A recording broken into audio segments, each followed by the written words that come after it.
Welcome Helldivers, this is a quick overview at the new Warbond that's coming out on April the 11th. It's just sort of a quick look at what the new content is, the new capes, the new armour sets, the new weapons, and how the game's just doing overall in general, how it's doing against current live service games, and how it's stacking up against them. So in this next section, I'm going to talk about each individual aspect of the Warbond, what the new content, the new emotes, the new capes, the new armour sets, new weapons, and give my thoughts and sort of impressions of how I feel about them. So right now I'm going to talk about the armour sets. 3 new armour sets coming to the game. I'm quite a big fan of the yellow themed armour set, as I feel like it really ties in overall with the overall aspect of the sort of the colours that they're going for in the game. It really suits I don't know why, but the yellow themed armours are really my favourite when it comes to the armour sets in the game. The mask and armour yellow set as well also reminds me a bit of Killzone with sort of gas mask looking effect.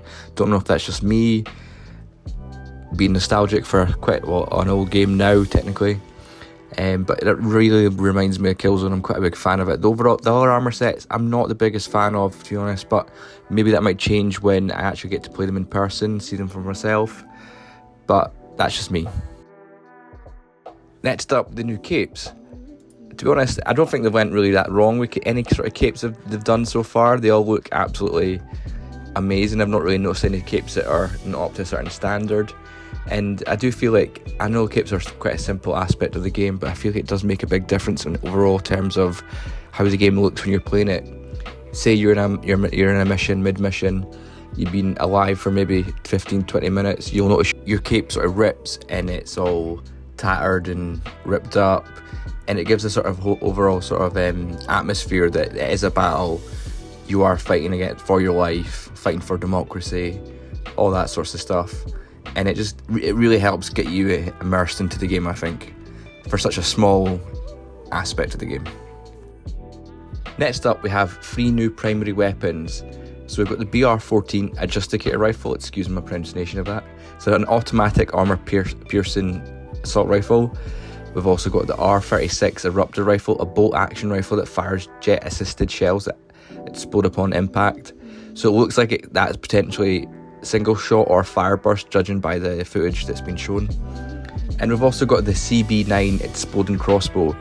This is definitely my favourite. I'm a big fan of a sort of crossbow themed weapon in any sort of game. The reason I love it so much is because I love basically hitting a target with the crossbow and then watching them for that few seconds just before they're about to explode. It sort of reminds me of if you've ever played Warzone and you've been using the crossbow and you hit an enemy with a crossbow and you get to see they know they've been hit by the crossbow and their life flashes before their eyes and then they explode. It's obviously not the same because it's AI, but it's fun. And we've also got the GP31 grenade pistol. It's obviously a secondary pistol that fires one grenade and then you have to reload. It's just more explosions basically. What's not to love? Next up, we've got a brand new grenade, the G123 Thermite grenade. It reminds me of this spike grenade from Halo 3 a little bit.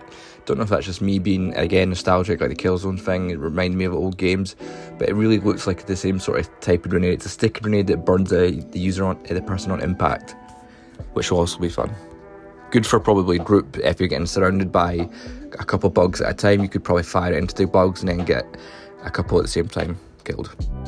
So make sure you pick up the new Warbonds on April 11 when it drops. Remember, you can also get this just by earning in-game super credits, just by completing missions, find them on missions, so you don't have to actually spend any money on this, which is really the great thing about this game. Is even though it technically does cost money if you want to buy it straight away, by the time you grind it out, play missions, you find super credits, you've probably made enough super credits to just buy this straight away. Anyway, the next part I'm going to talk about is just how the overall game is doing just in general, how the future's looking, how the content's been coming. So I'm going to sort of talk about a game that's not obviously not similar, but it came out round about the same time. It's also a live service game. That's obviously Suicide Squad Kill the Justice League.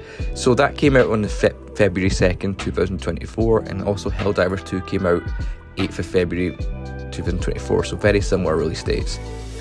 And I've had both games, I've played both games. I've played Helldivers a lot more.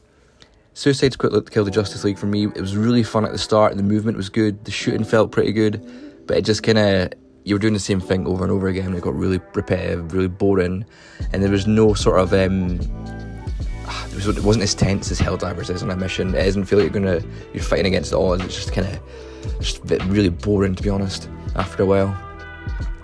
But anyway, the first content dropped for that last week from the Joker pack, and I've obviously got rid of the game since then. However, I've obviously watched reviews, watched gameplay of it. It doesn't seem like they've actually done terribly much apart from release the Joker.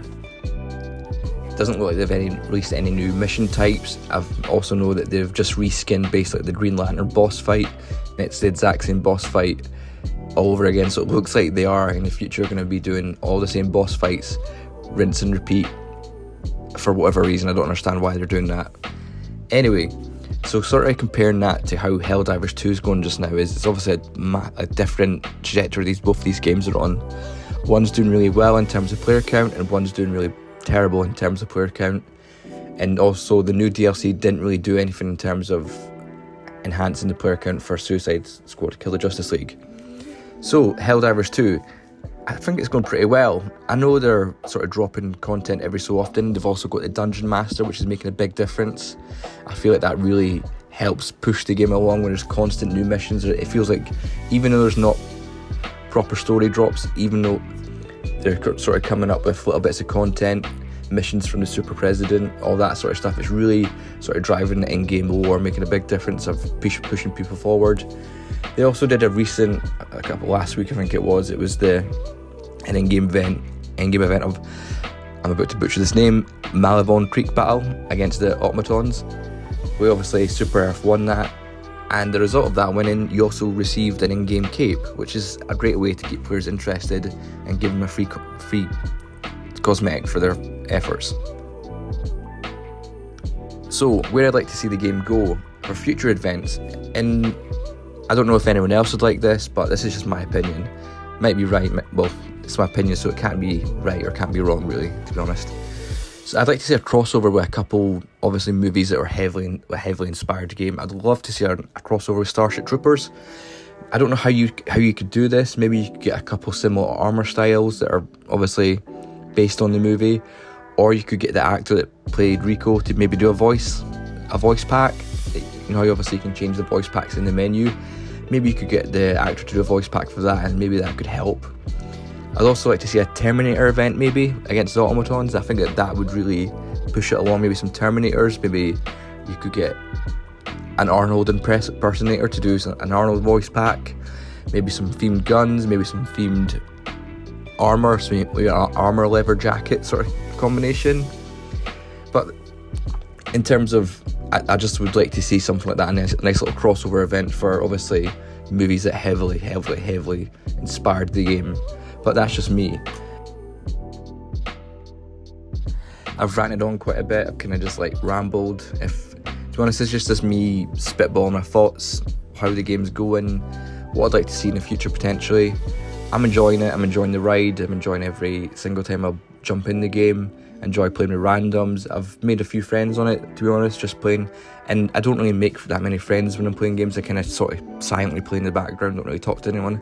But it's the sort of game where you can actually talk to people, which is a big difference, I think, from games nowadays. When you've got games like Warzone and Fortnite and all these Battle Royale games, is this game's really driving, I feel like, a community. Anyway, I'm going to stop talking just now.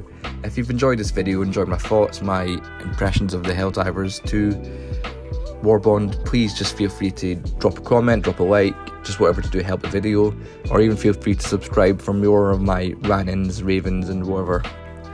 Right, goodbye.